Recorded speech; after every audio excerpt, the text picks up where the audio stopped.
Hey Chaotic Crew, Brian here, and we've got a great new Marvel Superheroes deck tech for you. Today we've got some ants in our pants. That's right, we're going to be doing an Ant-Man deck tech. Before we dive in though, wanted to just say that this episode is brought to you by Mana Pool. It's a fast-growing marketplace for Magic the Gathering that makes buying and selling cards easy. Their optimizer helps you get the best value when buying cards, and the team is focused on making it a great experience for buyers and sellers alike. Shout out to them for helping the channel out. Make sure to check out their affiliate link in the description below to pick up any of these cards and build this deck for yourself. Otherwise, let's get right into it. So, the Astonishing Ant-Man is the commander we're looking at. 2 mana for a 1/1 human scientist hero. Whenever you draw a card, put a +1/+1 counter on the Astonishing Ant-Man. And then you can pay 3 mana and tap him to remove any number of +1/+1 counters from the Astonishing Ant-Man. Create that many 1/1 green insect creature tokens. So this is a commander that cares about drawing cards and making tokens. So I think it's a really good place for it to be if it's Simic, right? Those are things that 2 colors do really well. Green and blue are great at that. So let's take the most advantage of it and go into the creatures. We got 19 creatures. Right, and we got another Ant-Man here, sort of a lieutenant, colony commander for 3 mana. It's a 2/2.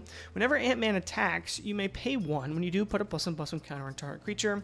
That's not amazing, but whenever you put a +1/+1 counter on a creature, you make a 1/1 green insect creature token, which triggers only once each turn. So this is only going to get you 1 extra token, but because we're drawing a lot of cards, it's guaranteed to be getting us, once each turn. So we love that, and it can also work on our opponent's turn if we're drawing cards on our opponent's turns. So that's something to think about there too. Got Birds of Paradise as sort of a way to get our commander out, not earlier, but just like maybe have protection up when we get our commander out too. I don't know. Birds of Paradise is really good in a deck that cares about utilizing a lot of mana, right? This 3 mana to tap him can be expensive later on, but always nice to have a 1 mana dork. Champion Lambholt's really great here too. Whenever another creature enters the battlefield under your control, it gets a +1/+1 counter, and then creatures with power less than Champion Lambholt's power can't block creatures we control. So it's going to make it so that your commander's unblockable, so that Champion Lambholt's unblockable. Just really good there. Falling in line with our commander, Chasm Skulker is another one of those creatures that gets +1/+1 counter on it when we draw a card. And then when Chasm Skulker dies, we make X 1/1 blue squids with Island Walk, where X is the number of +1/+1 counters. So similarly, cares about drawing cards, cares about +1/+1 counters. Now, we are also utilizing cards like Krang the All-Powerful, right? He's also going to be getting +1/+1 counters for drawing cards, and then he is going to be doubling the cards, essentially, right? Or having it trigger an additional time each time we're drawing cards to get counters on these permanents. We're running Toothy, which does similarly, when you're drawing a card, put a +1/+1 counter on Toothy, and then when he leaves the battlefield, draw a card for each +1/+1 counter on it. So this is kind of crazy, pretty quickly. Pure Imaginative Rascal to partner with Toothy to double the counters that get put on each time. It's just a really strong way to go about it. And as a commander, the Astonishing Ant-Man kind of puts all of these cards in one deck. Running Dustshell Crawler to give our commander trample, right? Champion Lambholt a way to help punch through, but Dustshell Crawler, helping out as well. Azuri Claw of Progress is really great, right? Because we can pay 3 mana, tap our commander, make, let's say, 3 1/1, insects. That gets us 3 experience counters with Azuri, and then at the beginning of combat, we can put 3 +1/+1 counters back on our commander. So it's pretty much a way to replenish what we're using to make those tokens. Fairy Mastermind helps us draw cards, especially on our opponent's turns, so we love that. Harmonized Trio is also really great to get repeated brainstorms, and we don't mind tapping 2 untapped creatures we control because we're typically going to have a good amount of insects to tap for this ability, so really like this a lot. Iridescent Horn Beetle is fantastic because you're going to make so many insects after drawing so many cards, so really just love this card too. Iron Man Armored Avenger is similarly, when you draw a card, put a +1/+1 counter on target creature. So it doesn't have to be him, right? And probably not him. Sure, he has evasion, but if you put too many +1/+1 counters on Iron Man, he's probably going to become a big target for your opponent. So maybe put it on a token or something else. I don't know. But whenever Iron Man attacks, other attacking modified creatures gain flying until end of turn. So a way to give evasion as well to our commander, but even all these other creatures that are getting +1/+1 counters too. Ivoline Denizen has whenever another green creature enters the battlefield under our control, we would put a +1/+1 counter on target creature. So we get to replenish the counters we're spending on the Astonishing Ant-Man. So really well there. Call Me Whispered Hopes doubles the counters and is a mana dork, so love that. Ledger Shredder can be drawing us cards in our opponent's turns, and it's conniving, so it's looting through our deck, and itself gets +1/+1 counter, so it works incredibly well here. Ouroboros is a way to get +1/+1 counters on each of our creatures. We don't have a ton of cards that do that, right? So making a ton of insects, if we want to swing wide, Ouroboros is a great tool to do that. And it gets pretty crazy pretty quickly.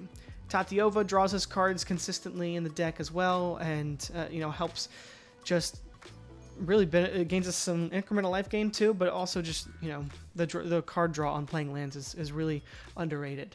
And then Unagi of Kyoshi Island is a card you can actually flash in, and it's another card where our opponent draws their second card, you draw cards too. So really great here to make sure that we're ahead of tempo. We're running 11 sorceries. There are a couple cards like Enter the Enigma, which is going to make a creature unblockable and draw a card. So that's really great for our commander to make it unblockable, buff it up. Same thing with Pin Particles. It does the same thing, but also gives vigilance, so just even better. Right? We are also running Explore, which is sort of a way to play an additional land, draw a card. Lessons from Life draws us 3 cards. We can put a land under our hand on the battlefield as well. Rishkar's Expertise draws us a boatload of cards, and then we will, cast a spell with mana value 5 or less without paying its mana cost, so that's really amazing too. Sprine Mighty is interesting. Choose 2 creatures we control. You draw X cards, and the chosen creatures get +X/+X and gain trample until end of turn, where the X is the difference between the chosen creature's powers. So it only buffs 2 creatures. But you're going to be drawing a good amount of cards, probably, if you're targeting a 1/1 insect and your commander, and you're going to be giving them a ton of power and trample, so really, really good there. Springwater Revival. It's 3 mana, but as an additional cost to cast a spell, you may waterbend 6. And then you can draw 2 cards if this spell's additional cost is paid. Instead, shove your graveyard into your library, draw 7 cards. You have no maximum hand size for the rest of the game. So this is easily achievable. Tapping our insects for the waterbending ability is just too easy, so very strong there. We're running Overrun as a game ender, right? Giving our creatures +2/+3 and trample. Overwhelming Stampede is going to give them even more. Germination Practicum is amazing because it's going to give 2 +1/+1 counters on each creature we control, and Paradigm means this is going to be casted each turn, so just massively buff our wide board. And then Give and Take is an interesting card here, right?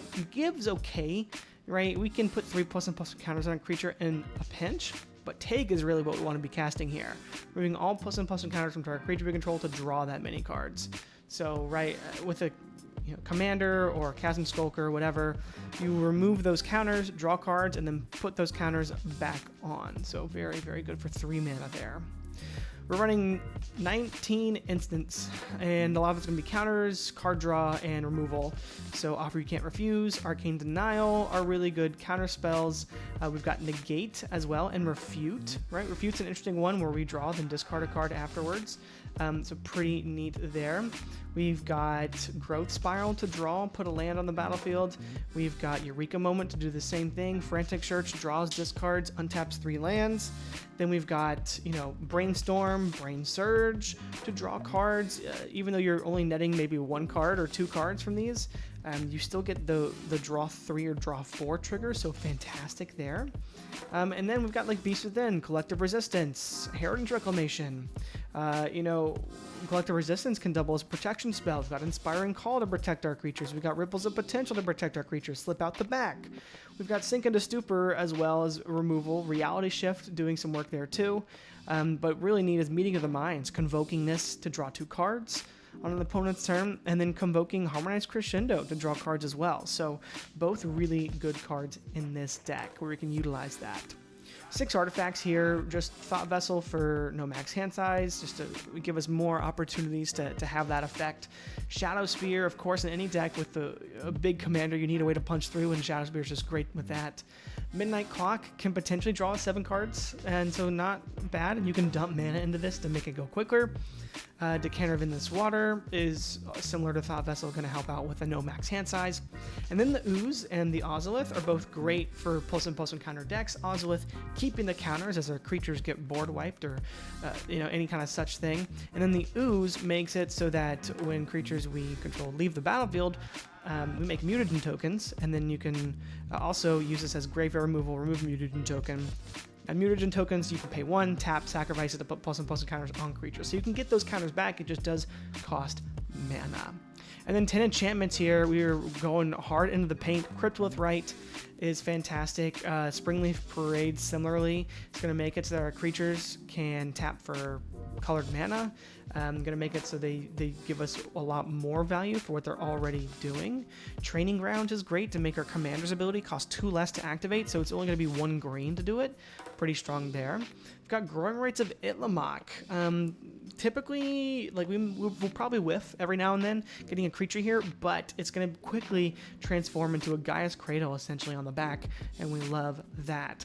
Spelunking draws us and discards us, so it works with our commander, and it makes it so our lands enter untapped. That may or may not be worth it, but it's just another card that draws us and gets a land on the battlefield.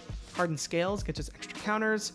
Prop's Eidetic Memory, it will draw a card when it enters, sure, gives you no max hand size, and the beginning of combat on your turn, if you've drawn more than 1 card, put X +1/+1 counters on target creature, where X is the number of cards you've drawn this turn -1. So, really good to, again, continuing buffing your commander or buff another creature, and it's just going to go really well with the deck here.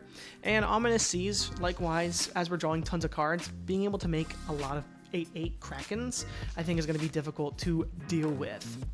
Terra Symbiosis, whenever we're putting 1 or more plus and counters on a creature we control, draw that many cards, do this only once each turn. Now, caveat here, Terra Symbiosis, you think, oh, we draw 5 cards, we put 5 counters on our commander, and then we'll draw 5 more cards with Terra Symbiosis. That's not how that works, unfortunately.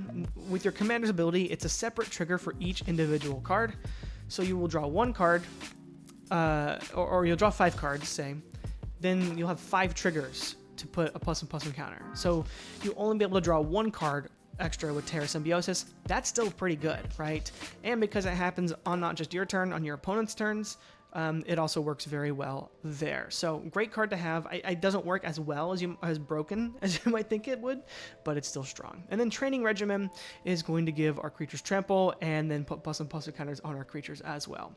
Running 35 lands with the Sink into Stupor MDFC, and yeah, nothing crazy here. We do run Ghost Quarter for some land destruction. Mistrise Village can make stuff uncounterable. Oran Reef can give plus and counters to our insects that we enter on a turn. 3 Tree City gives us mana for insects, kind of like a Gaia's Cradle to an extent. Yeah, so good cards here. Let's go ahead and play test the deck and see how it goes. All right, 1 lander is a no-go. I'm gonna restart. All right, 4 lands, no ramp, but we'll take it. Commander's only 2 mana, so we don't really need much ramp in here, right? So turn 2, we go ahead and get to play our commander, and now we are cooking in business. So the great thing about Astonishing Ant-Man being so cheap is that your opponents want to wait to remove him until he gets really big. So he's definitely going to stick around for a couple turns. Turn 3, we are getting a counter on him. We'll go ahead and play the Mistrise Village because we have a forest, so this will come in untapped. And then we can tap 2 for the Thought Vessel. And we could play Shadow Spear now, but I think we hold up for Arcane Denial. I think that's probably the better play moving forward. And then Iridescent Hornbeetle we can play out next turn. So let's do that. Play the Forest, play the Hornbeetle, and now, as you know, at our end step, we'll make an insect. Next turn, we will make potentially more. We do have Rogue's Passage to help out. Arcane Denial is great. We are tapped out though after casting Iridescent Hornbeetle. So maybe we, maybe we want to activate the Astonishing Ant-Man and hold up something instead. There's lots of options we have here. I think we probably don't want to activate it because with the Shadow Spear, we want our commander to be as big as possible. So something to think about there. Not bad, but we are limited in our card draw, right? We need more card draw, I think. Here we go. We got Brainstorm and Tatiova, which are some pretty great cards here. So next turn, or excuse me, I accidentally did that, but for turn 1, we'll play Command Tower, sure. And then go to turn 2, we drew the island, which is perfect. Never punished. So turn 2, we play the island and the Thought Vessel. No, we play our commander. Duh. Dodoi. Turn 3, we can play the 3-tree city. We can play the Thought Vessel. And we have 2 mana. Now, I don't hate brainstorming right now, but I think we wait, right? We wait to brainstorm until the end of our opponent's turn. So we do that. Draw 3 cards. Now our commander has 4 counters on him. We put 2 back on top.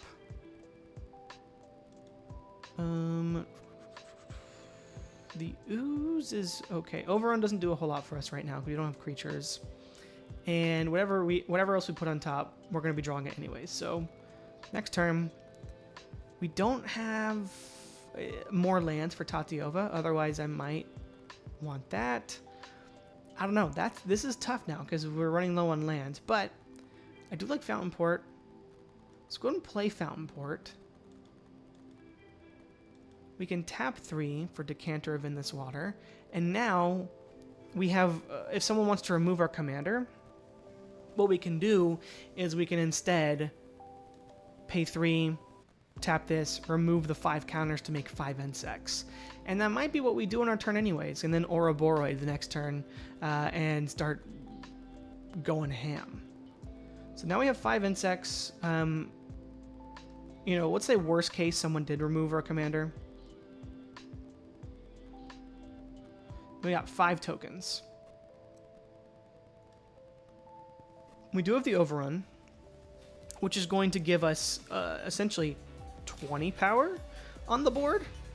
Not amazing yet, but what we could do is play Ouroboros, which is busted. And then we could just hold up, because we can Meeting of the Minds at the end step. We don't really get a whole lot of advantage from that. We could play the ooze. If your opponent's playing a graveyard deck, maybe you want to have the ooze out now as some graveyard hate. But I think right now with Ouroboros, we're doing all right. We got 5 insects that will become 2/2s. This becomes a 2/4. I doubt this will survive the turn, but if it does, we have Tatiova, Mysterized Village. Yeah, we've got a lot of options here. Overrun also becomes a lot more dangerous the more power our creatures end up getting. So, in fact, if we can overrun and get to combat with Ouroboros, that might just be the game, right? Because this is a 2/4. We overrun to make it a 5/7, and then it's going to get put 5+++ counters on each creature we control. So because we have 6 creatures and they're already they're already 5/5, so that's 25, and then we're adding another 25 essentially. Damage that's 50 just by that, and then Ouroboros itself is pretty massive. So you can probably kill at least 1 person, or you can spread the love however you wanted to do it. But yeah, some pretty strong stuff here. Love Ant-Man. I think it's a really unique take on the archetype of like drawing cards, getting counters. I think it's really strong too. So let me know in the comments below what you would like to put in, what you would take out. Otherwise, I'll be back next time with another deck tech. Take care. Bye.